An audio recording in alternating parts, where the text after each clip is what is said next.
James Madison, Jr. was an American statesman, political theorist and the fourth President of the United States. He is hailed as the father of the Constitution for being instrumental in the drafting of the United States Constitution and as the key champion and author of the United States Bill of Rights. He served as a politician much of his adult life. After the Constitution had been drafted, Madison became one of the leaders in the movement to ratify it. His collaboration with Alexander Hamilton and John Jay produced the Federalist Papers. Circulated only in New York at the time, they would later be considered among the most important treatises in support of the Constitution. He was also a delegate to the Virginia Constitutional Ratifying Convention, and was instrumental to the successful ratification effort in Virginia. Like most of his contemporaries, Madison changed his political views during his life. During the drafting and ratification of the Constitution, he favored a strong national government, though later he grew to favor stronger state governments, before settling between the two extremes late in his life. In 1789, Madison became a leader in the new House of Representatives, drafting many basic laws.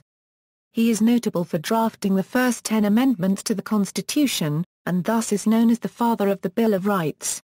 Madison worked closely with President George Washington to organize the new federal government. Breaking with Hamilton and what became the Federalist Party in 1791, Madison and Thomas Jefferson organized what they called the Republican Party.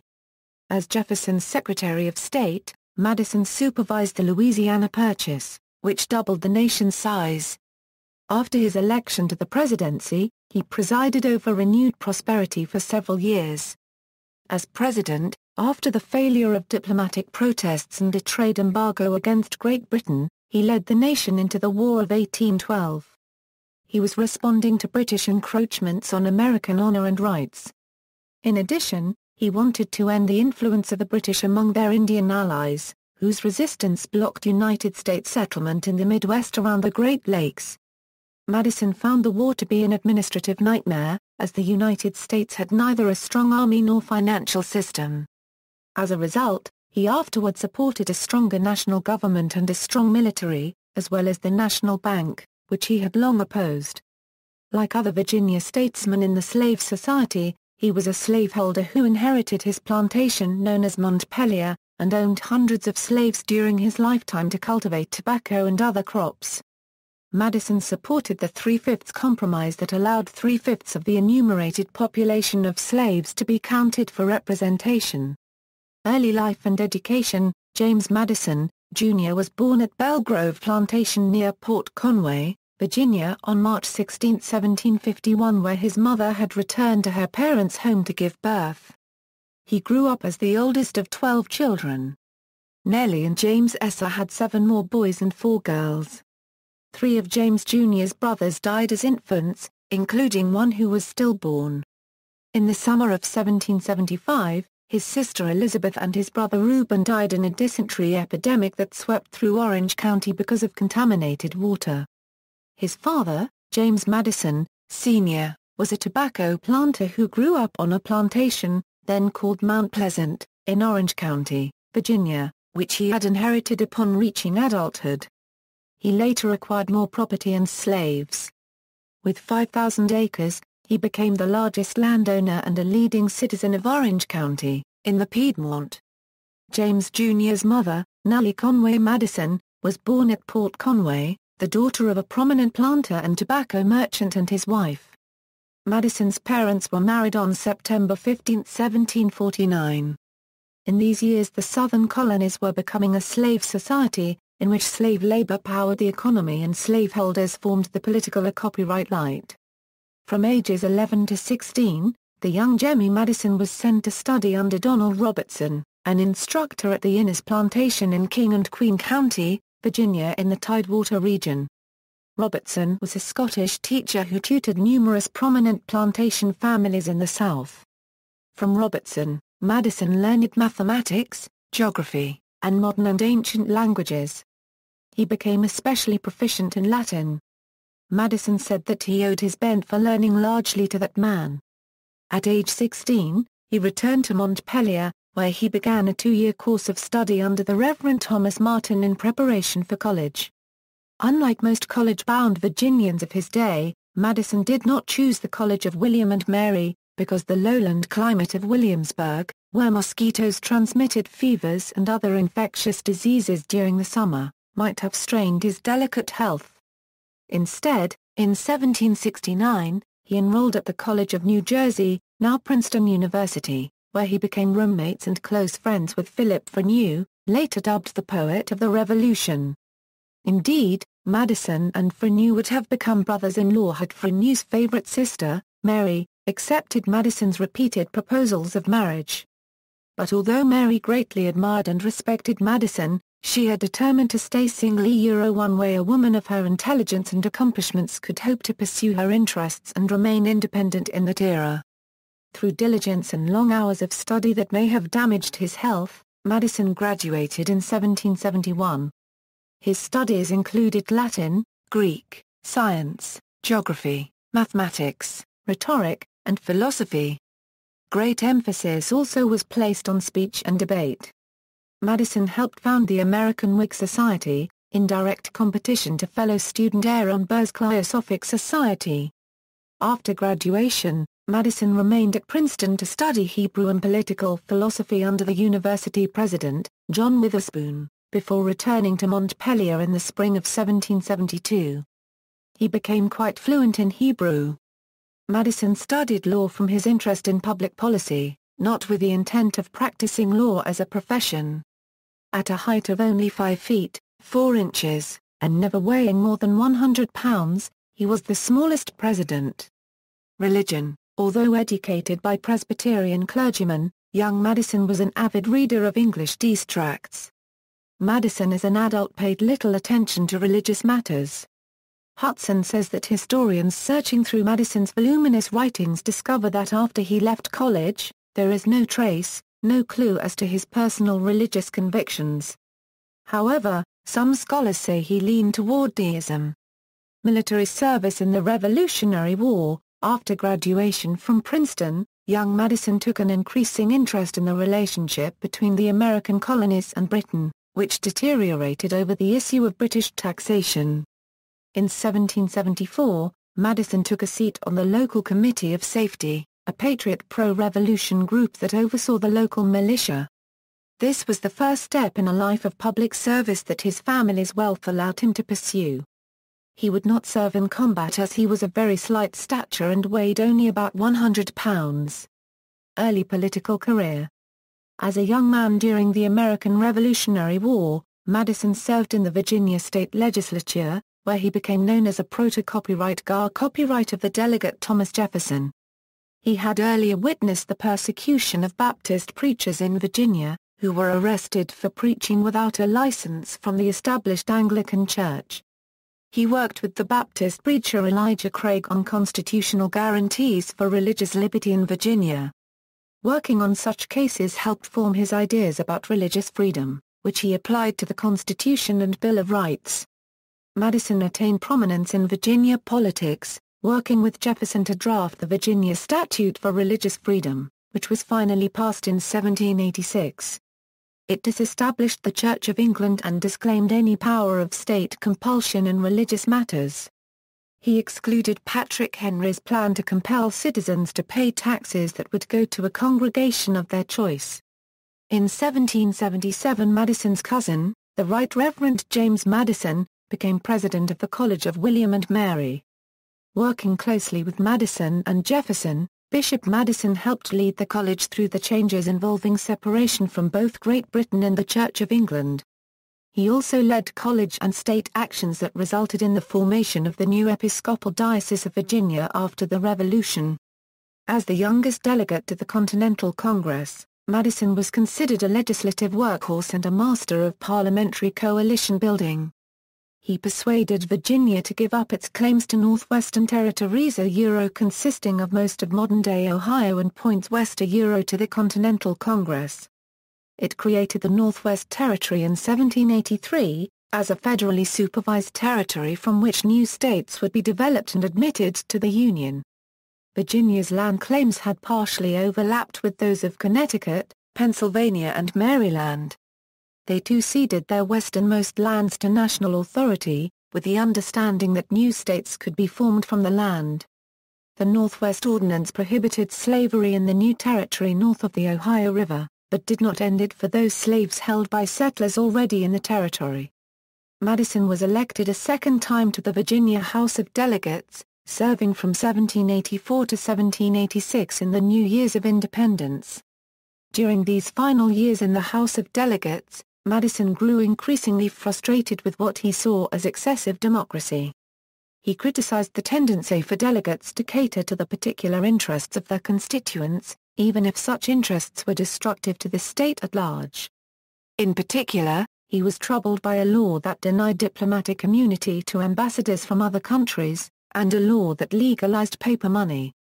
He thought legislators should be disinterested, and act in the interests of their state at large, even if this contradicted the wishes of constituents. This excessive democracy, Madison grew to believe, was the cause of a larger social decay which he and others believed had resumed after the Revolution and was nearing a tipping point. They were alarmed by Shays' Rebellion. Father of the Constitution. The Articles of Confederation established the United States as a confederation of sovereign states with a weak central government. This arrangement did not work particularly well, and was even less successful after the war was over. Congress had no power to tax, and as a result was unable to pay debts left over from the Revolution. Madison and other nationalists, such as Washington and Alexander Hamilton, were very concerned about this. They feared a breakup of the Union and national bankruptcy. The historian Gordon S. Wood has noted that many leaders such as Madison and Washington feared more that the Revolution had not fixed the social problems that had triggered it, and the excesses ascribed to the king were being seen in the state legislatures. Shays' Rebellion is often cited as the event that forced the issue. Wood argues that many at the time saw it as only the most extreme example of democratic excess. They believed the Constitution would need to do more than fix the Articles of Confederation. Like the Revolution, it would need to rewrite the social compact and redefine the relationship among the states, the national government, and the people. As Madison wrote, a crisis had arrived which was to decide whether the American experiment was to be a blessing to the world, or to blast forever the hopes which the Republican cause had inspired. Partly at Madison's instigation, a national convention was called in 1787. Madison was crucial in persuading George Washington to attend the convention, since he knew how important the popular general would be to the adoption of a constitution. As one of the first delegates to arrive, while waiting for the convention to begin, Madison wrote what became known as the Virginia Plan.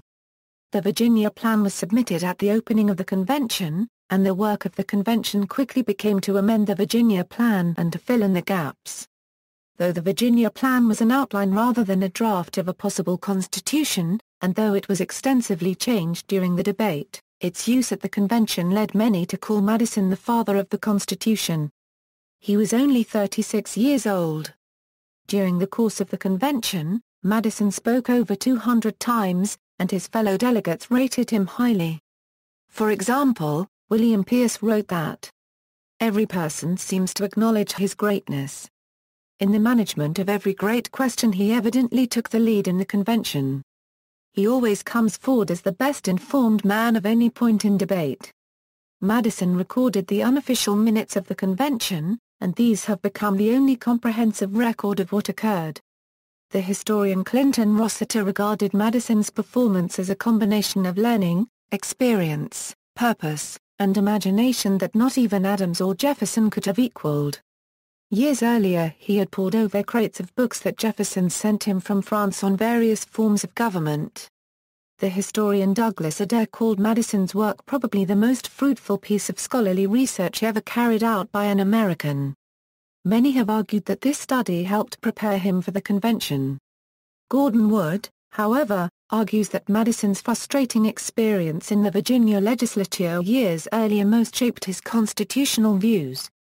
Wood notes that the governmental structure in both the Virginia Plan and the final Constitution were not innovative, since they were copied from the British government, had been used in the states since 1776, and numerous authors had already argued for their adoption at the national level.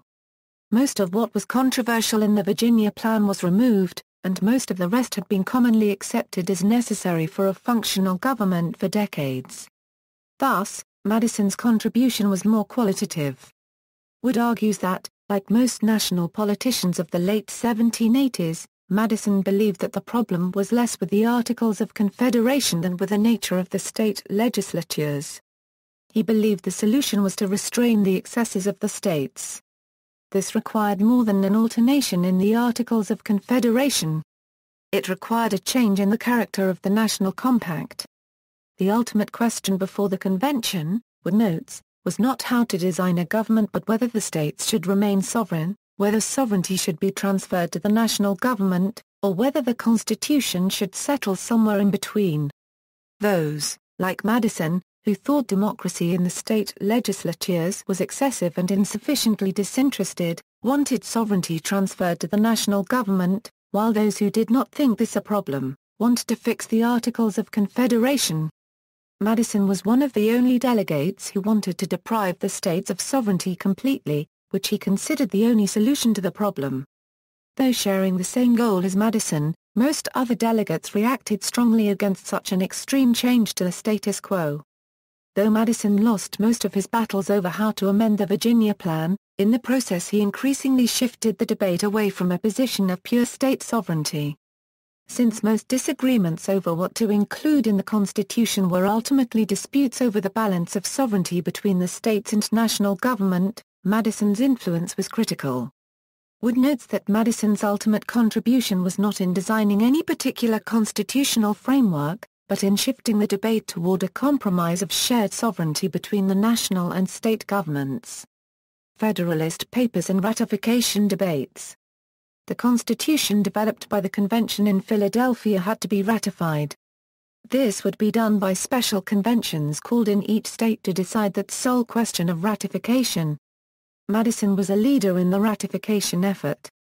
He, Alexander Hamilton and John Jay wrote the Federalist Papers, a series of 85 newspaper articles published in New York to explain how the proposed Constitution would work, mainly by responding to criticisms from anti-federalists.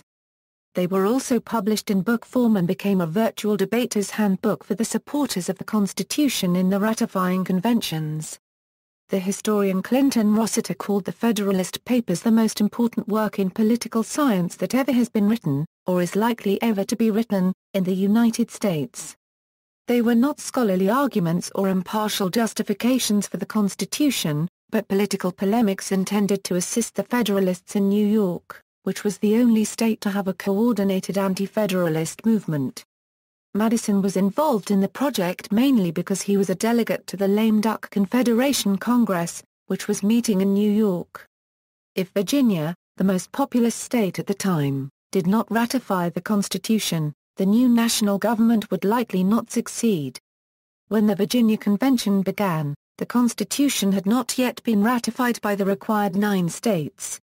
New York, the second largest state and a bastion of anti-federalism, would likely not ratify it if Virginia rejected the Constitution, and Virginia's exclusion from the new government would disqualify George Washington from being the first president. Virginia delegates believed that Washington's election as the first president was an implicit condition for their acceptance of the new Constitution and the new government. Without Virginia, a new convention might have been held and a new Constitution written in a much more polarized atmosphere, since the Constitution did not specify what would happen if it was only partially ratified. The states might have joined in regional confederacies or allied with Spain, France or Britain, which still had North American colonies. Arguably the most prominent anti-federalist, the powerful orator Patrick Henry was a delegate and had a following second only to Washington. Most delegates believed that most Virginians opposed the Constitution. Initially Madison did not want to stand for election to the Virginia Ratifying Convention, but was persuaded to do so because the situation looked so bad. His role at the convention was likely critical to Virginia's ratification, and thus to the success of the Constitution generally. As the states were leery of creating a powerful central government, the drive to achieve ratification was difficult. Patrick Henry feared that the Constitution would trample on the independence of the states and the rights of citizens. In the Virginia Ratifying Convention, Madison, who was a terrible public speaker, had to go up against Henry, who was the finest orator in the country. Although Henry was by far the more powerful and dramatic speaker, Madison successfully matched him. While Henry's arguments were emotional appeals to possible unintended consequences, Madison responded with rational answers to these arguments. He eventually argued that Henry's claims were becoming absurd. Madison pointed out that a limited government would be created, and that the powers delegated to the federal government are few and defined. Madison persuaded prominent figures such as George Mason and Edmund Randolph, who had refused to endorse the Constitution at the convention, to change their position and support it at the ratifying convention. Mason and Randolph's switch likely changed the votes of several more anti-federalists.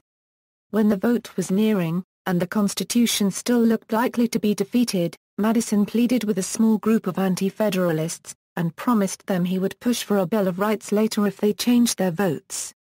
When the vote was held, the convention barely had sufficient votes to ratify, and these likely did not appear until the last minute. In terms of slavery and the Constitution, Madison viewed African American slaves as an unfortunate race, and believed their true nature was both human and property. On February 12, 1788, Madison in the Federalist Letter No. 54, stated that the constitutional 3/5 compromise clause was the best alternative for the slaves' current condition and for determining representation of citizens in Congress. Madison believed that slaves, as property, would be protected by both their masters and the government. Madison was called the father of the Constitution by his peers in his own lifetime. However, he was modest, and he protested the title as being a credit to which I have no claim. The Constitution was not, like the fabled goddess of wisdom, the offspring of a single brain. It ought to be regarded as the work of many heads and many hands.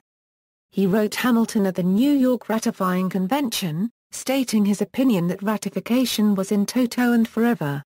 Member of Congress, Madison had been a delegate to the Confederation Congress, and wanted to be elected senator in the new government. A vengeful Patrick Henry wanted to deny Madison a seat in the new Congress, so he ensured that Madison remained in the lame duck Confederation Congress to prevent him as long as possible from campaigning. Henry used his power to keep the Virginia legislature from appointing Madison as one of the state's senators. When Madison decided to run for election to the House instead, Henry gerrymandered Madison's home district, filling it with anti-federalists in an attempt to prevent Madison's election. Madison could have run in another district, so to prevent this, Henry forced through a law requiring congressmen to live in the district they represent. Later this was recognized as unconstitutional but, at the time, the law made it increasingly unlikely that Madison would be elected to Congress. He ran against James Monroe, a future president, and traveled with Monroe while campaigning. Later as president, Madison was told by some of his former constituents that, had it not been for unusually bad weather on Election Day, Monroe likely would have won. Madison defeated Monroe and became an important leader in Congress. Father of the Bill of Rights, though the idea for a Bill of Rights had been suggested at the end of the Constitutional Convention, the delegates wanted to go home and thought the suggestion unnecessary. The omission of a Bill of Rights became the main argument of the anti-federalists against the Constitution. Though no state conditioned ratification of the Constitution on a Bill of Rights, several states came close, and the issue almost prevented the Constitution from being ratified. Some anti-federalists continued to fight the issue after the Constitution had been ratified, and threatened the entire nation with another constitutional convention. This would likely be far more partisan than the first had been. Madison objected to a specific Bill of Rights for several reasons. He thought it was unnecessary, since it purported to protect against powers that the federal government had not been granted. That it was dangerous, since enumeration of some rights might be taken to imply the absence of other rights. And that at the state level, bills of rights had proven to be useless paper barriers against government powers. Though few in the new Congress wanted to debate a possible Bill of Rights, Madison pressed the issue. Congress was extremely busy with setting up the new government. Most wanted to wait for the system to show its defects before amending the Constitution, and the anti-federalist movements had died out quickly once the Constitution was ratified. Despite this, Madison still feared that the states would compel Congress to call for a new constitutional convention, which they had the right to do. He also believed that the Constitution did not sufficiently protect the national government from excessive democracy and parochialism, so he saw his amendments as a way to mitigate these problems. On June 8, 1789, Madison introduced his bill proposing amendments consisting of 9 articles comprising up to 20 amendments depending on how one counted. Madison initially proposed that the amendments would be incorporated into the body of the Constitution. The House passed most of his slate of amendments, but rejected the idea of placing the amendments in the body of the Constitution. Instead, it adopted 17 amendments to be attached separately and sent this bill to the Senate. The Senate condensed this slate to 11 amendments and removed the language that Madison had included to integrate them into the body of the Constitution. The Senate also added what became the 9th Amendment, which was not included in his original slate. To Madison's deep disappointment, it excluded a proposed amendment guaranteeing national sovereignty over the states. Some have argued that if this amendment had been included, the American Civil War could have been avoided. By 1791, the last 10 of the proposed amendments were ratified and became the Bill of Rights. The Second Amendment, originally proposed by Madison, was later ratified in 1992 as the 27th Amendment to the United States Constitution.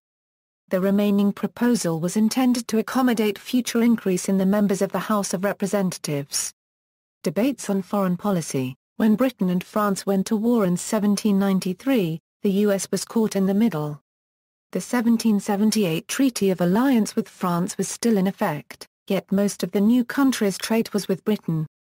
War with Britain seemed imminent in 1794, as the British seized hundreds of American ships that were trading with French colonies.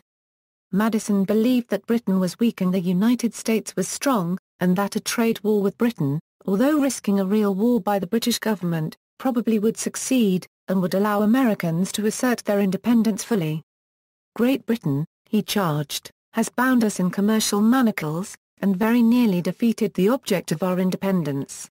As Varg explains, Madison discounted the much more powerful British Army and Navy, for her interests can be wounded almost mortally, while ours are invulnerable. The British West Indies, Madison maintained, could not live without American foodstuffs, but Americans could easily do without British manufactures. This faith led him to the conclusion that it is in our power, in a very short time, to supply all the tonnage necessary for our own commerce.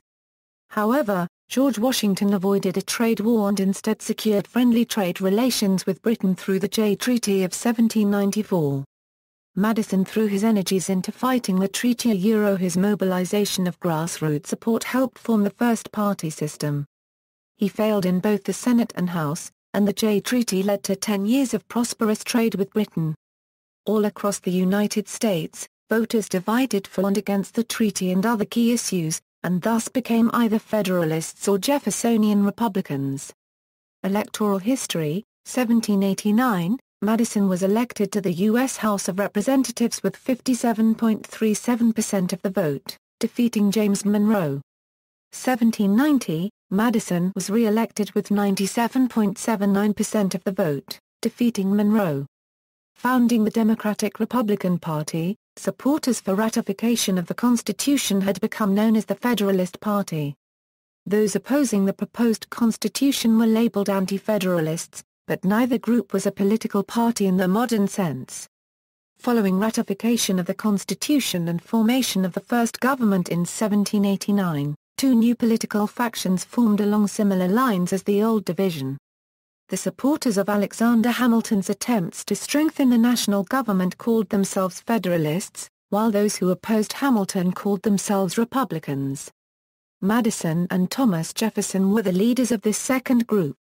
As first Secretary of the Treasury, Hamilton created many new federal institutions, including the Bank of the United States. Madison led the unsuccessful attempt in Congress to block Hamilton's proposal, arguing that the new Constitution did not explicitly allow the federal government to form a bank. As early as May 26, 1792, Hamilton complained, "Mr. Madison cooperating with Mr. Jefferson is at the head of a faction decidedly hostile to me and my administration." On May 5, 1792, Madison told Washington, with respect to the spirit of party that was taking place, "I was sensible of its existence." He was elected a Fellow of the American Academy of Arts and Sciences in 1794. In 1798 under President John Adams, the U.S. and France unofficially went to war, the quasi-war, that involved naval warships and commercial vessels battling in the Caribbean. The Federalists created a standing army and passed laws against French refugees engaged in American politics and against Republican editors. Congressman Madison and Vice President Jefferson were outraged. Madison and Jefferson secretly drafted the Virginia and Kentucky resolutions declaring the Alien and Sedition Acts to be unconstitutional and noted that states, in contesting obnoxious laws, should interpose for arresting the progress of the evil. These turned out to be unpopular, even among Republicans, since they called for state governments to invalidate federal laws. Jefferson went further, urging states to secede if necessary, though Madison convinced Jefferson to back down from this extreme view. According to Trow, Madison's position was a breathtaking evolution for a man who had pleaded at the Constitutional Convention that the federal government should possess a veto over state laws. Trow feels that Madison's politics remained closely aligned with Jefferson's until his experience as president with a weak national government during the War of 1812 caused Madison to appreciate the need for a strong central government to aid national defense. At the time, he began to support a national bank, a stronger navy, and a standing army. The historian Gordon Eswood says that Lance Banning, as in his Sacred Fire of Liberty, is the only present-day scholar to maintain that Madison did not change his views in the 1790s. To reach that conclusion, Banning downplays Madison's nationalism in the 1780s. Wood notes that many historians struggle to understand Madison, but he looks at him within his own terms as a nationalist but one with a different conception of what that meant than the Federalists. He wanted to avoid a European-style government and always thought that the embargo would ultimately have been successful. Thus, Wood assesses Madison from a different point of view. Gary Rosen and Banning use other approaches to suggest Madison's consistency. Marriage and family. Madison was 43 when he married for the first time, which was considered late in that era. On September 15, 1794, James Madison married Dolly Payne Todd, a 26-year-old widow, at Harewood, in what is now Jefferson County, West Virginia. Madison had no children but did adopt Todd's one surviving son, John Payne Todd, after the marriage. Dolly Payne was born May 20, 1768, at the New Garden Quaker settlement in North Carolina, where her parents, John Payne and Mary Coles Payne, lived briefly. Dolly's sister, Lucy Payne, had recently married George Steptoe Washington, a nephew of President Washington. As a member of Congress, Madison had doubtless met the widow Todd at social functions in Philadelphia, then the nation's capital. She had been living there with her late husband. In May 1794, Madison asked their mutual friend Aaron Burr to arrange a meeting. By August, she had accepted his proposal of marriage. For marrying Madison, a non-Quaker, she was expelled from the Society of Friends. They were known to have a happy marriage. Dolly Madison put her social gifts to use when the couple lived in Washington, beginning when he was Secretary of State. With the White House still under construction, she advised as to its furnishings and sometimes served as First Lady for ceremonial functions for President Thomas Jefferson, a widower and their friend. When her husband was president, she created the role of First Lady, using her social talents to advance his program. She is credited with adding to his popularity in office. Madison's father died in 1801 and at age 50, Madison inherited the large plantation of Montpelier and other holdings, and his father's 108 slaves. He had begun to act as a steward of his father's properties by 1780, but this completed his takeover. United States Secretary of State 1801–1809. When Thomas Jefferson was inaugurated as president in 1801, he named Madison to be his Secretary of State. At the start of his term, Madison was a party to the United States Supreme Court case Marbury v. Madison, in which the doctrine of judicial review was asserted by the High Court, much to the annoyance of the Jeffersonians who did not want a powerful Federalist judiciary. The main challenge to the Jefferson administration was maintaining neutrality during the Napoleonic Wars. Throughout Jefferson's presidency, much of Europe was at war, at first between France and Austria. After the Battle of Austerlitz in 1805, where France decisively defeated the Austrian Habsburgs, the conflict transformed into a grinding war between France and Britain. Shortly before Jefferson's election, Napoleon had seized power from the hapless French Directory, which had recently mismanaged France's finances in unsuccessful wars and had lost control of Saint-Domingue after a slave rebellion.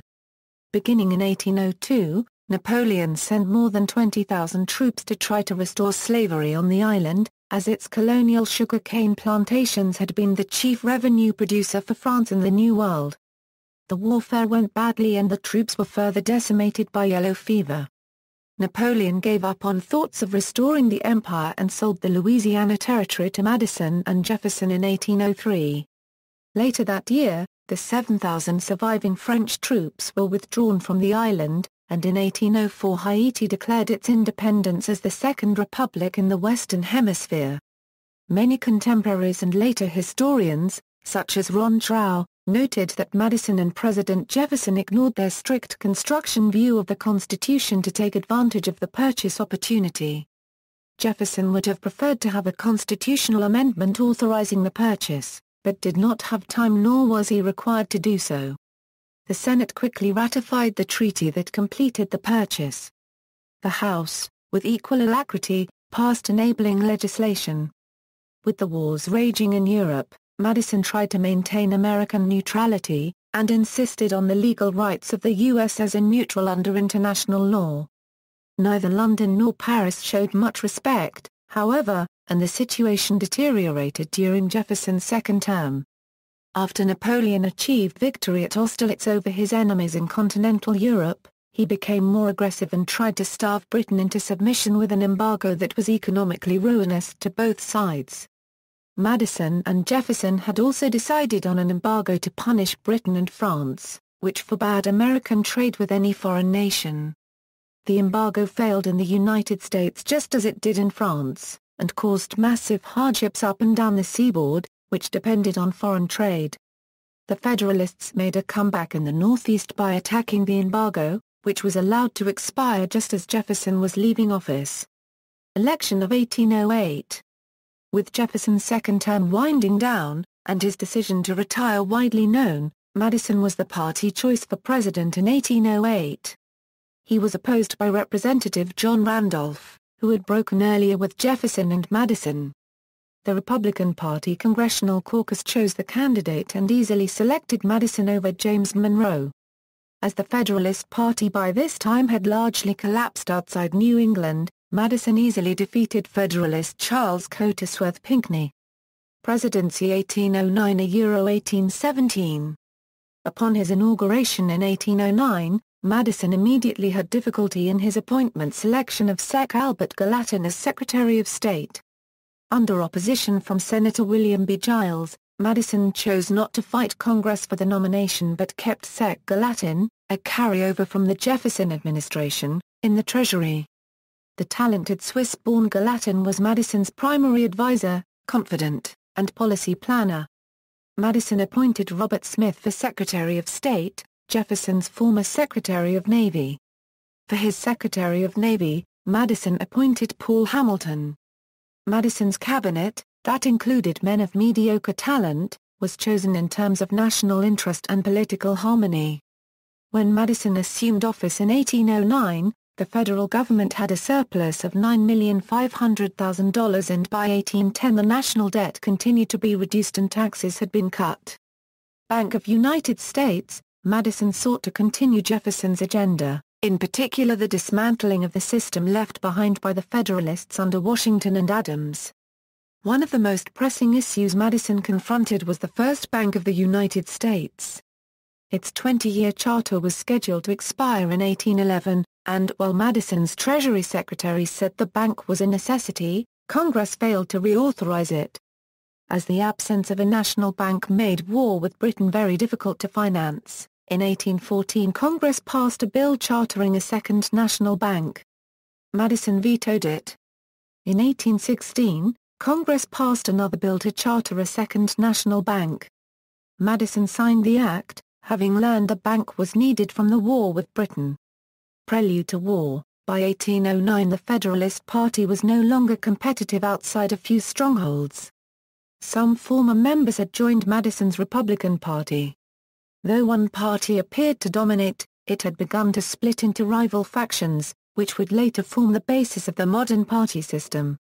In particular, with hostilities against Britain appearing increasingly likely, factions in favor of and against war with Britain formed in Congress. The predominant faction, the War Hawks, were led by House Speaker Henry Clay. When war finally did break out, the war effort was led by the War Hawks in Congress under Clay at least as much as it was by Madison. This accorded with the president's preference for checks and balances. Napoleon had won a decisive victory at the Battle of Austerlitz in 1805, and as a consequence Europe remained mostly at peace for the next few years. Congress repealed Jefferson's embargo shortly before Madison became president. America's new non-intercourse policy was to trade with all countries including France and Britain if restrictions on shipping were removed.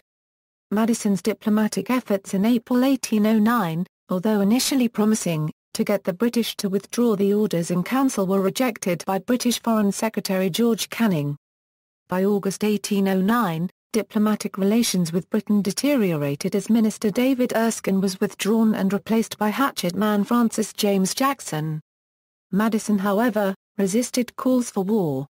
In his political observations from April 20, 1795, Madison had stated, "Of all the enemies to public liberty, war is, perhaps, the most to be dreaded, because it comprises and develops the germ of every other. War is the parent of armies. From these proceed debts and taxes. And armies, and debts, and taxes are the known instruments for bringing the many under the domination of the few. In war too, the discretionary power of the executive is extended. Its influence in dealing out offices, honors, and emoluments is multiplied. And all the means of seducing the minds, are added to those of subduing the force, of the people." The same malignant aspect in republicanism may be traced in the inequality of fortunes, and the opportunities of fraud, growing out of a state of war, and in the degeneracy of manners and of morals engendered by both. No nation could preserve its freedom in the midst of continual warfare. After Jackson accused Madison of duplicity with Erskine, Madison had Jackson barred from the State Department and sent packing to Boston. Madison, during his first State of the Union address in November 1809, asked Congress for advice and alternatives concerning British-American trade crisis and to prepare for war. By spring 1810, Madison was specifically asking Congress for more appropriations to increase the Army and Navy in preparation for war with Britain. Together with the effects of European peace, the United States economy began to recover early in Madison's presidency. By the time Madison was standing for re-election, the Peninsular War in Spain had spread, while at the same time Napoleon invaded Russia, and the entire European continent was once again embroiled in war. War of 1812. The United States entered the War of 1812, which in many respects was a theater of the broader Napoleonic Wars. Napoleon began his continental system, intended to force other European countries to join his embargo of Britain. Although he was initially successful in starving out Britain, Portugal refused to capitulate, leading to the Peninsular War throughout Spain. This loosened Spain's grip on its South American colonies. Great Britain became the only major power in the Atlantic, and as it increased naval pressure against Napoleon, it inadvertently did the same against American ships. British tactics quickly caused widespread American anger. Britain used its navy to prevent American ships from trading with France. The United States, which was a neutral nation, considered this act to be against international law. Britain also armed Indian tribes in the Northwest Territory and encouraged them to attack settlers, even though Britain had ceded this territory to the United States by treaties in 1783 and 1794. The Royal Navy boarded American ships on the high seas and impressed its seamen, as it needed more sailors than it could recruit. The United States looked upon this as no less an affront to American sovereignty than if the British had invaded American soil. Americans called for a second war of independence to restore honor and stature to the new nation. An angry public elected a war hawk Congress, led by Henry Clay and John C. Calhoun. Madison asked Congress for a declaration of war, which was passed along sectional and party lines, with intense opposition from the Federalists and the Northeast, where the economy had suffered during Jefferson's trade embargo. Hurriedly Madison called on Congress to put the country into an armor and an attitude demanded by the crisis, specifically recommending enlarging the army, preparing the militia, finishing the military academy, stockpiling munitions, and expanding the navy. Madison faced formidable obstacles: a divided cabinet, a factious party, a recalcitrant Congress, obstructionist governors, and incompetent generals, together with militia who refused to fight outside their states. Most serious was lack of unified popular support. There were serious threats of disunion from New England, which engaged in extensive smuggling with Canada and refused to provide financial support or soldiers. The problems were worse due to Jefferson's and Madison's dismantling of the system built by Hamilton and the Federalists. They had reduced the military, closed the Bank of the U.S., and narrowed the tax system. They distrusted standing armies and banks, and the dismantling of the Federalist taxation system meant they could not finance the quick hiring of mercenaries. By the time the war began, Madison's military force consisted mostly of poorly trained militia members. The senior command at the War Department and in the field proved incompetent or cowardly. The general at Detroit surrendered to a smaller British force without firing a shot. Gallatin at the Treasury discovered the war was almost impossible to fund, since the National Bank had been closed and major financiers in the Northeast refused to help. Madison believed the U.S. could easily seize Canada and thus cut off food supplies to the West Indies, making for a good bargaining chip at the peace talks. But the U.S. invasion efforts all failed. Madison had believed the state militias would rally to the flag and invade Canada, but the governors in the Northeast failed to cooperate. Their militias either sat out the war or refused to leave their respective states for action. The British armed American Indians in the Northwest, most notably several tribes allied with a Shawnee chief, Tecumseh. But, after losing control of Lake Erie at the naval Battle of Lake Erie in 1813, the British were forced to retreat. General William Henry Harrison caught up with them at the Battle of the Thames, where he destroyed the British and Indian armies, killed Tecumseh, and permanently destroyed Indian power in the Great Lakes region. The British raided Washington in 1814, as Madison headed a dispirited militia. Dolly Madison rescued White House valuables and documents shortly before the British burned the White House, the Capitol and other public buildings.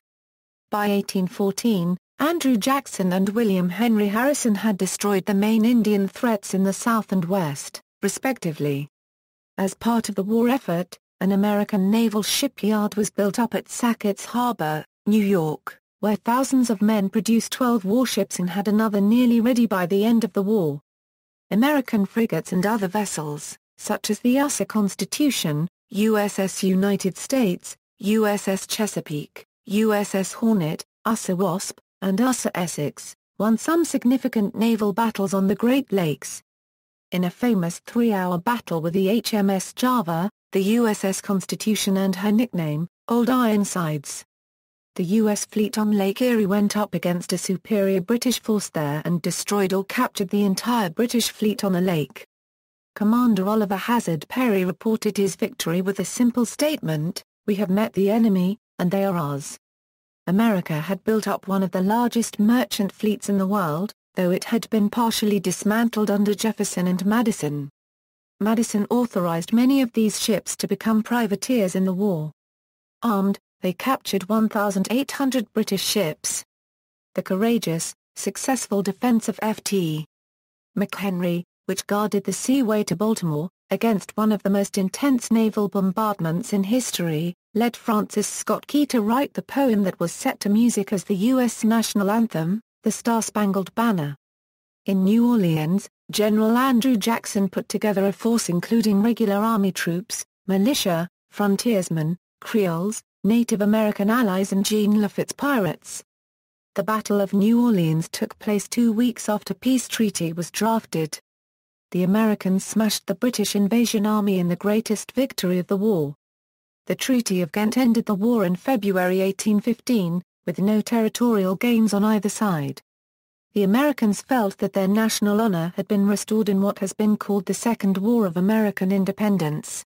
On March 3, 1815, the U.S. Congress authorized deployment of naval power against Algiers, and 2 squadrons were assembled and readied for war. The Second Barbary War would mark the beginning of the end for piracy in that region. To most Americans, the quick succession of events at the end of the war appeared as though American valor at New Orleans had forced the British to surrender after almost winning. This view, while inaccurate, strongly contributed to the post-war euphoria that persisted for a decade. It also helps explain the significance of the war, even if it was strategically inconclusive. Napoleon was defeated for the last time at the Battle of Waterloo near the end of Madison's presidency, and as the Napoleonic Wars ended, so did the War of 1812. Madison's final years began an unprecedented period of peace and prosperity, which was called the Era of Good Feelings. Madison's reputation as president improved and Americans finally believed the United States had established itself as a world power. Post-war economy and internal improvements, with peace finally established, Americans believed they had secured a solid independence from Britain. The Federalist Party, which had called for secession over the war at the Hartford Convention, dissolved and disappeared from politics. With Europe finally at peace, the Era of Good Feelings described the prosperity and relatively equitable political environment. Some political contention continued. For instance, in 1816, 2/3 of the incumbents in Congress were defeated for re-election after having voted to increase their salary. Madison approved a Hamiltonian National Bank, an effective taxation system based on tariffs, a standing professional military, and the internal improvements championed by Henry Clay under his American system. However, in his last act before leaving office, he vetoed the Bonus Bill of 1817, which would have financed more internal improvements, including roads, bridges, and canals. Having considered the bill, I am constrained by the insuperable difficulty I feel in reconciling this bill with the Constitution of the United States. The legislative powers vested in Congress are specified in the Constitution, and it does not appear that the power proposed to be exercised by the bill is among the enumerated powers. Madison rejected the view of Congress that the general welfare provision of the taxing and spending clause justified the bill, stating, "Such a view of the Constitution would have the effect of giving to Congress a general power of legislation instead of the defined and limited one hitherto understood to belong to them, the terms common defense and general welfare embracing every object and act within the purview of a legislative trust." Madison urged a variety of measures that he felt were best executed under the national authority, including federal support for roads and canals that would bind more closely together the various parts of our extended Confederacy. Wilkinson Affair. James Wilkinson was a controversial U.S. military commander and appointed governor of the Louisiana Territory by Thomas Jefferson in 1805. Wilkinson had earlier been implicated in Aaron Burr's conspiracy to form a new nation in the West and taking Spanish gold, however, he was exonerated in 1808. Jefferson chose to retain Wilkinson, a Republican, for political expedience. After Madison assumed the presidency in 1809, he placed Wilkinson in charge of terror buoys on the Louisiana coast to protect the U.S. from invasion. Wilkinson proved to be an incompetent general. Many soldiers complained that he was ineffectual, their tents were defective, and they became sick by malaria, dysentery, and scurvy. Dozens died daily. Wilkinson made excuses and refused to move inland from the mosquito-infested coastline. A 2-year congressional investigation into the Wilkinson matter proved to be inconclusive, and Madison had to decide whether to keep or sack him. Like Jefferson, Madison chose to retain Wilkinson for political reasons, as Wilkinson had influence as a Pennsylvania Republican. By retaining Wilkinson, both Jefferson and Madison supported military leaders in both the Army and Navy for political reasons rather than competence. Historian Robert Allen Rutland stated the Wilkinson Affair left scars on the War Department, and left Madison surrounded by senior military incompetents. At the beginning of the War of 1812, after Wilkinson's two battle defeats by the British, Madison relieved the officer from active military service. Indian policy. Upon assuming office on March 4, 1809, James Madison, in his first inaugural address to the nation, stated that the federal government's duty was to convert the American Indians by the participation of the improvements of which the human mind and manners are susceptible in a civilized state. Like Jefferson, Madison had a paternalistic attitude toward American Indians, encouraging the men to give up hunting and become farmers. Although there are scant details, Madison often met with southeastern and western Indians who included the Creek and Osage. As pioneers and settlers moved west into large tracts of Cherokee, Choctaw, Creek, and Chickasaw territory, Madison ordered the U.S. Army to protect native lands from intrusion by settlers, to the chagrin of his military commander Andrew Jackson. Jackson wanted the president to ignore Indian pleas to stop the invasion of their lands and resisted carrying out the president's order. In the Northwest Territory after the Battle of Tippecanoe in 1811, Indians were pushed off their tribal lands and replaced entirely by white settlers. By 1815, with a population of 400,000 European American settlers in Ohio, Indian rights to their lands had effectively become null and void. Administration and Cabinet. Madison is the only president to have had two vice presidents die while in office. Judicial appointments. Supreme Court. Madison appointed the following justices to the Supreme Court of the United States: Gabriel Duvall Euro 1811, Joseph Stoyer Euro 1812. Other courts. Madison appointed 11 other federal judges, 2 to the United States Circuit Court of the District of Columbia, and 9 to the various United States District Courts. One of those judges was appointed twice, to different seats on the same court. States admitted to the Union: Louisiana Euro April 30, 1812, Indiana Euro December 11, 1816, later life. When Madison left office in 1817, he retired to Montpelier, his tobacco plantation in Orange County, Virginia, not far from Jefferson's Monticello. He was 65 years old. Dolly, who thought they would finally have a chance to travel to Paris, was 49. As with both Washington and Jefferson, Madison left the presidency a poorer man than when he entered, due to the steady financial collapse of his plantation, aided by the continued low price of tobacco and his stepson's mismanagement. Insight into Madison is provided by the first White House memoir, A Colored Man's Reminiscences of James Madison, told by his former slave Paul Jennings, who served the president from the age of 10 as a footman, and later as a valet for the rest of Madison's life. After Madison's death, Jennings was purchased in 1845 from Dolly Madison by arrangement with the Senator Daniel Webster, who enabled him to work off the cost and gain his freedom. Jennings published his short account in 1865. He had the highest respect for Madison and said he never struck a slave, nor permitted an overseer to do so. Jennings said that if a slave misbehaved, Madison would meet with the person privately to try to talk about the behavior. Some historians speculate that Madison's mounting debt was one of the chief reasons why he refused to allow his notes on the Constitutional Convention, or its official records which he possessed, to be published in his lifetime.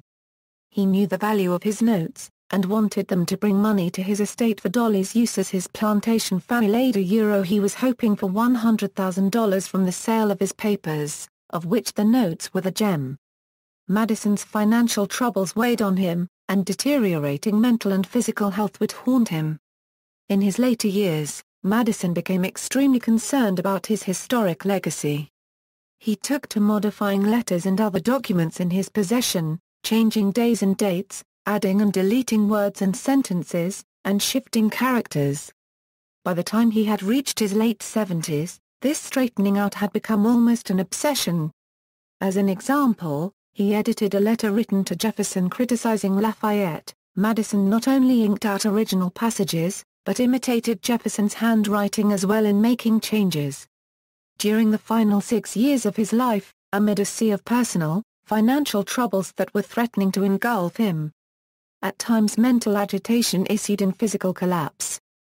For the better part of a year in 1831 and 1832 he was bedridden, if not silenced. Literally sick with anxiety, he began to despair of his ability to make himself understood by his fellow citizens. In 1826, after the death of Jefferson, Madison was appointed as the second rector of the University of Virginia. He retained the position as college chancellor for 10 years until his death in 1836. In 1829, at the age of 78, Madison was chosen as a representative to the Constitutional Convention in Richmond for the revising of the Virginia state constitution. It was his last appearance as a legislator and constitutional drafter. The issue of greatest importance at this convention was apportionment. The western districts of Virginia complained that they were underrepresented because the state constitution apportioned voting districts by county, not population. The growing population in the Piedmont and western parts of the state were not reflected in their representation in the legislature. Western reformers also wanted to extend suffrage to all white men, in place of the historic property requirement. Madison tried to effect a compromise, but to no avail. Eventually, suffrage rights were extended to renters as well as landowners, but the eastern planters refused to adopt population apportionment. Madison was disappointed at the failure of Virginians to resolve the issue more equitably. Madison was very concerned about the continuing issue of slavery in Virginia and the South. He believed that transportation of free American blacks to Africa offered a solution, as promoted by the American Colonization Society. He told Lafayette at the time of the convention that colonization would create a rapid erasure of the blot on our Republican character.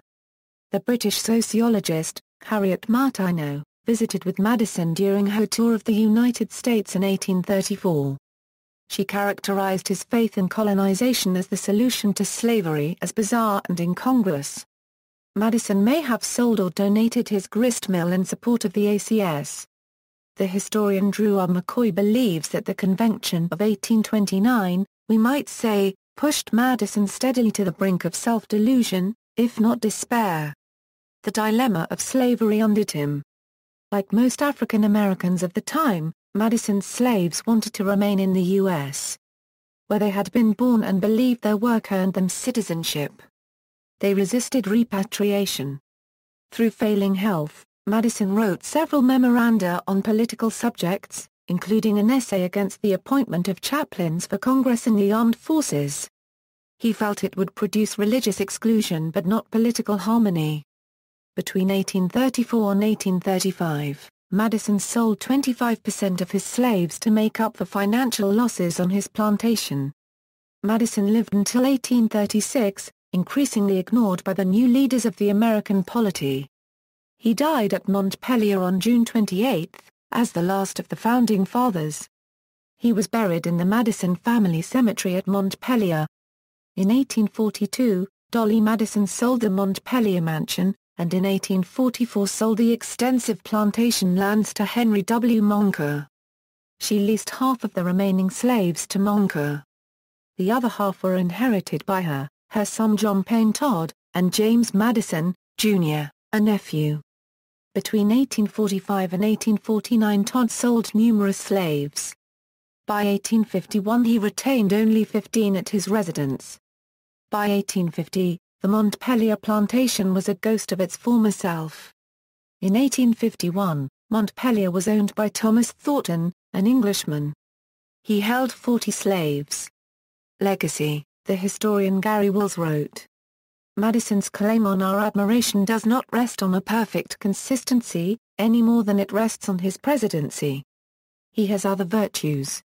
As a framer and defender of the Constitution he had no peer. The finest part of Madison's performance as president was his concern for the preserving of the Constitution. No man could do everything for the county, not even Washington. Madison did more than most, and did some things better than any. That was quite enough. George Ethel once wrote that if we truly believed that the pen is mightier than the sword, our nation's capital would have been called Madison, D.C., instead of Washington, D.C., Madison's writings are studied for the debate over human rights among different classes of citizens in the 21st century. Madison appears to have anticipated the danger of a strong majority imposing its will on a weaker minority by popular vote. Madison, in the Federalist Papers, in Federalist No. 51, wrote, "It is of great importance in a republic not only to guard the society against the oppression of its rulers, but to guard one part of the society against the injustice of the other part. In a society under the forms of which the stronger faction can readily unite and oppress the weaker, anarchy may as truly be said to reign as in a state of nature, where the weaker individual is not secured against the violence of the stronger." Montpelier, his family's plantation and his home in Orange, Virginia, has been designated a National Historic Landmark. Many counties, several towns, cities, educational institutions, a mountain range and a river are named after Madison. Madison County lists counties named for him, cities, for example Madison, Wisconsin, named in his honor were the James Madison College of Public Policy at Michigan State University, and James Madison University in Harrisonburg, Virginia. The James Madison Institute honors his contributions to the Constitution. The Madison Range was named in honor of the then U.S. Secretary of State by Meriwether Lewis as the Lewis and Clark expedition traveled through Montana in 1805. The Madison River in southwestern Montana was named in 1805 by Lewis and Clark. Mount Madison in the Presidential Range of the White Mountains in New Hampshire is named for him. 2 U.S. Navy ships have been named USS James Madison and 3 as USS Madison. Madison's portrait was on the U.S. $5,000 bill. Madison Cottage in New York City was named in his honor shortly after his death. It later became Madison Square, the center of numerous landmarks. In 1986, Congress created the James Madison Memorial Fellowship Foundation as part of the bicentennial celebration of the Constitution. The foundation offers $24,000 graduate-level fellowships to secondary teachers to undertake a Master/Unregistered Trademark S degree which emphasizes the study of the Constitution. jamesmadison.gov, see also. Report of 1800, produced by Madison to support the Virginia Resolutions, U.S. Presidents on U.S. postage stamps, History of Virginia on stamps, List of civil rights leaders, List of Presidents of the United States. Notes.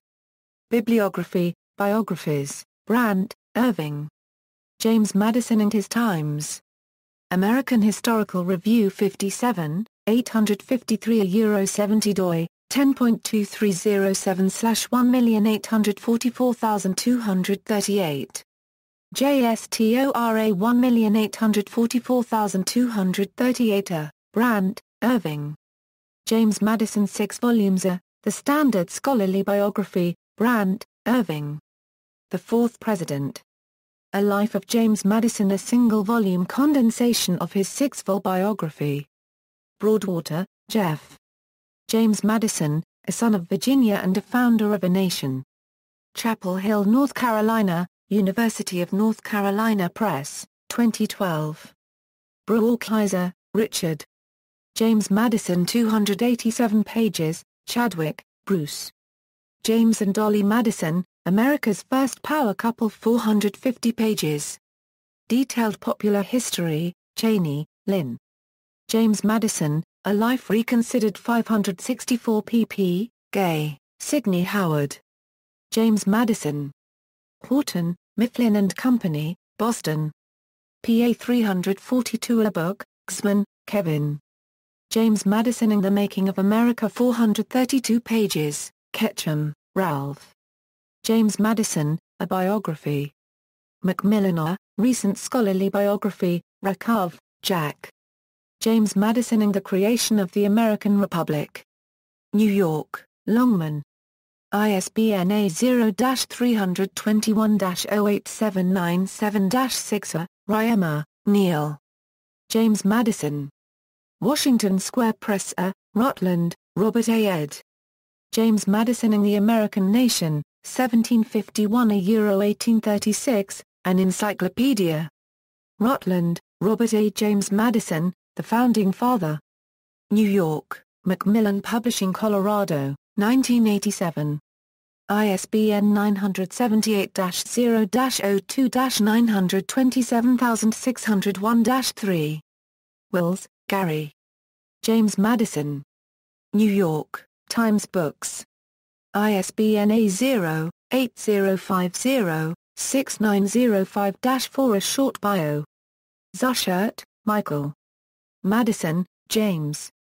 Inhamoui, Ronald. The Encyclopedia of Libertarianism.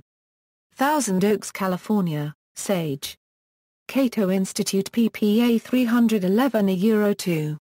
ISBN A978-1-4129-6580-4. LCCN A208009151.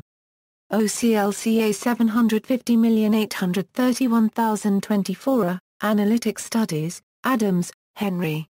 History of the United States during the administrations of James Madison.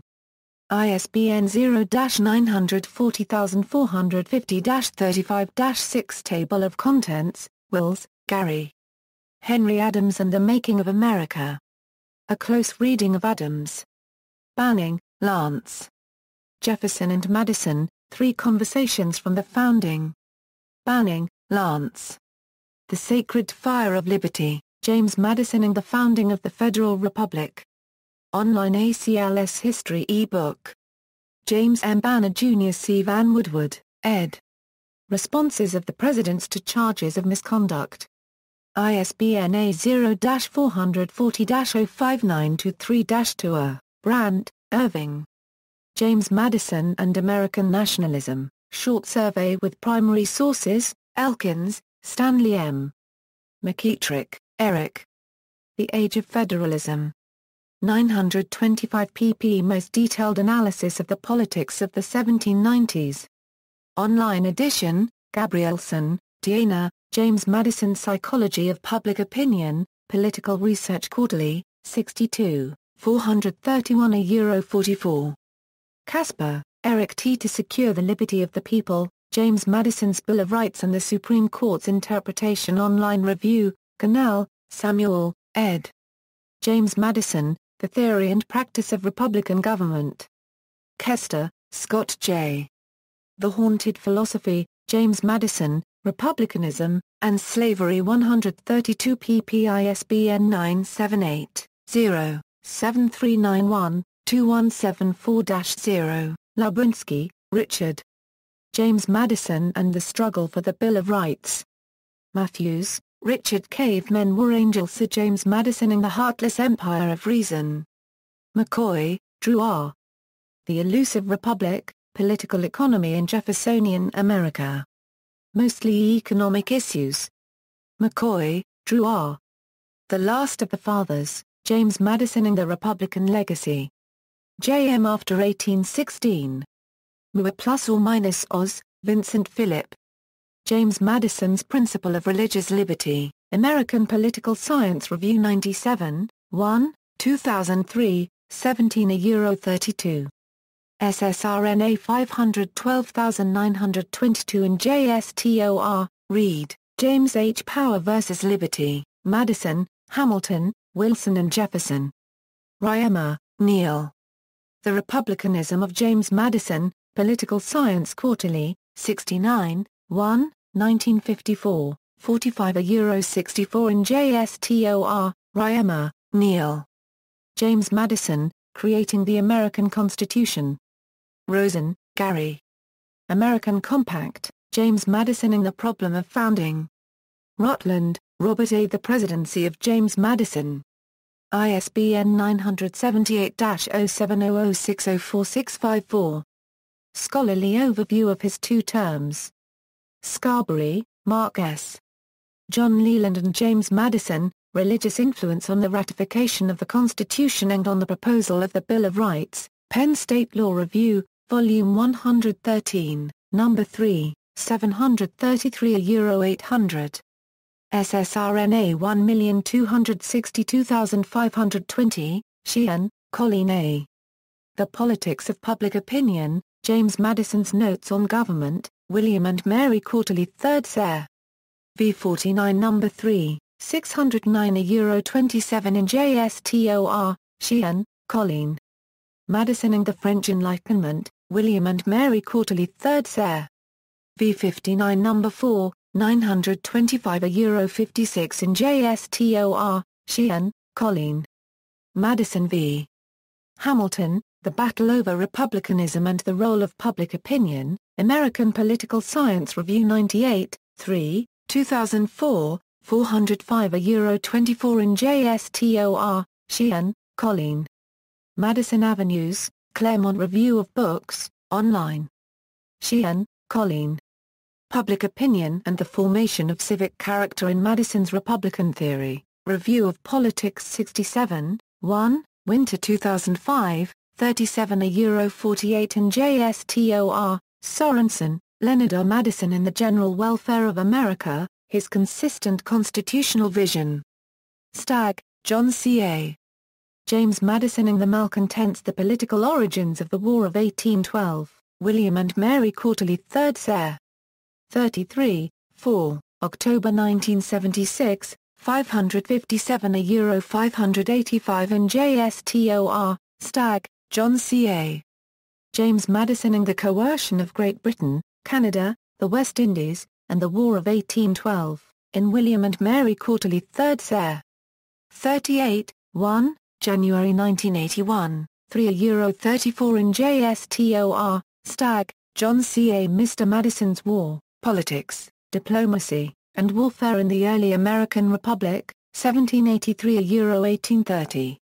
Stagg, John C. A. Borderlines in Borderlands, James Madison and the Spanish-American Frontier, 1776 €1821, Vial, John or William D. Pedersen, Frank J. Williams, eds. James Madison, Philosopher, Founder, and Statesman 302 pp. ISBN 978-0-8214-1832-1 Online review, Weiner, Greg. Madison's Metronome, The Constitution, Majority Rule, and the Tempo of American Politics. Lawrence, Kansas, University Press of Kansas, 2012. Wood, Gordon S. Is There a James Madison Problem? In Wood, Revolutionary Characters, What Made the Founders Different, 141 €72. Wood, Gordon S.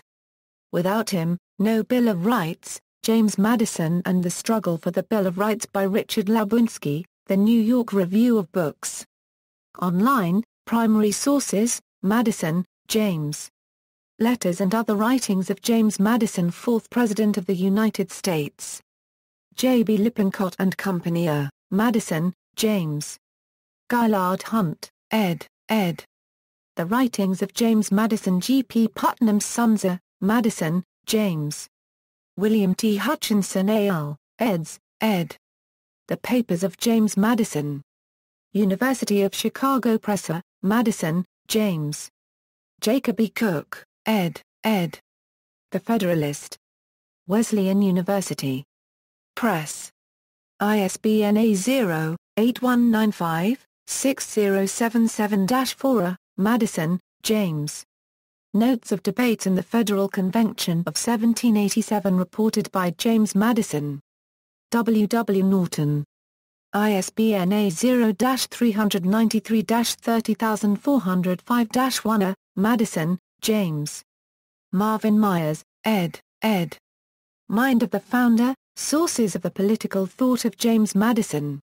University Press of New England. ISBN A0-87451-201-8. Madison, James. James M. Smith, ed. The Republic of Letters, The Correspondence Between Thomas Jefferson and James Madison, 1776 1826. W. W. Norton. ISBN A0-393-03691-X. Madison, James. Jack Henry Coved, ed. James Madison, Writings. Library of America. ISBN A1-883011-66-3. External links. James Madison, A Resource Guide at the Library of Congress, The James Madison Papers, 1723–1836 at the Library of Congress, James Madison, philosopher and practitioner of liberal democracy, Symposium at the Library of Congress. The Papers of James Madison, subset of Founders online from the National Archives, James Madison at the Biographical Directory of the United States Congress, James Madison at Find a Grave, James Madison at the White House, American President, James Madison at the Miller Center of Public Affairs, University of Virginia, James Madison at the Online Library of Liberty, Liberty Fund, Memorial and Remonstrance Against Religious Assessments at the Religious Movement's Homepage Project, University of Virginia, The Papers of James Madison at the Avalon Project, James Madison Museum, Orange, Virginia, Montpelier, home of James Madison, Memories of Montpelier, home of James and Dolly Madison, a National Park Service Teaching with Historic Places lesson plan. James Madison at C-SPAN's American Presidents, Life Portraits, Jefferson and Madison at C-SPAN's American Writers, A Journey Through History, Will, George F. Alumni Who Changed America, and the World, No. 1 James Madison 1771. Princeton Alumni Weekly Works by James Madison at Project Gutenberg, Booknotes Interview with William Lee Miller on the Business of May Next, James Madison and the Founding, June 14, 1992. Booknotes Interview with Lance Banning on the Sacred Fire of Liberty, James Madison and the Founding of the Federal Republic, February 11, 1996. James Madison, Bust Portrait Miniature by Charles Wilson Peale from the collections at the Library of Congress.